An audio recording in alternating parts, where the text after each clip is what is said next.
Okay, so the question is, what about smiling at people of the opposite gender? Very good question. Alhamdulillah. You know, I really think this has to do a lot with the individuals. Noor mentioned it, and we've been kind of talking about it and alluding to it over and over. But the niyyah matters. You know, being a pleasant person, being a person of just being cordial, being polite, being civil, being kind, generous, all those things aside, if you feel that there is an ulterior motive in the act of, you know, that act with someone of the opposite gender, especially if it's a specific person.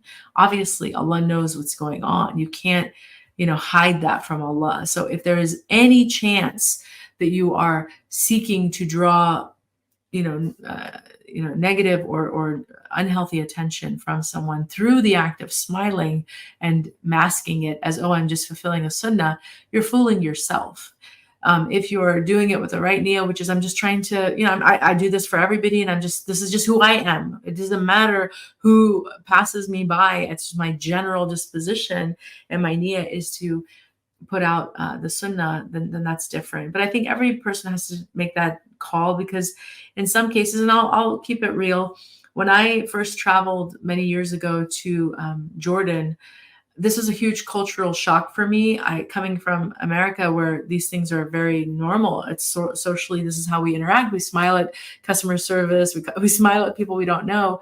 I went there with that same cultural, you know, understanding and normative practice, and I was immediately stopped because people noticed that I was smiling at, you know, the shop owners or the shopkeepers or the waiters, and they were like, no, no, no, no, no. In this society, you don't do that, because that reflects really poorly for a young. I was in my 20s, you know, a young girl. You can't go around smiling at random men. And I was like, oh my God, I didn't even think of that, like, as being something to even think about. So there are those considerations, and then there's individual considerations. If you are a flirt, and everybody at a certain point knows, you know, your energy. Don't try to, you know, delude yourself. If you have a flirtatious nature, and you know, it's more than just smiling, but you're kind of, you know, communicating with your eyes. And as I said, 80% of our communication is nonverbal. People can say a lot without saying anything, right?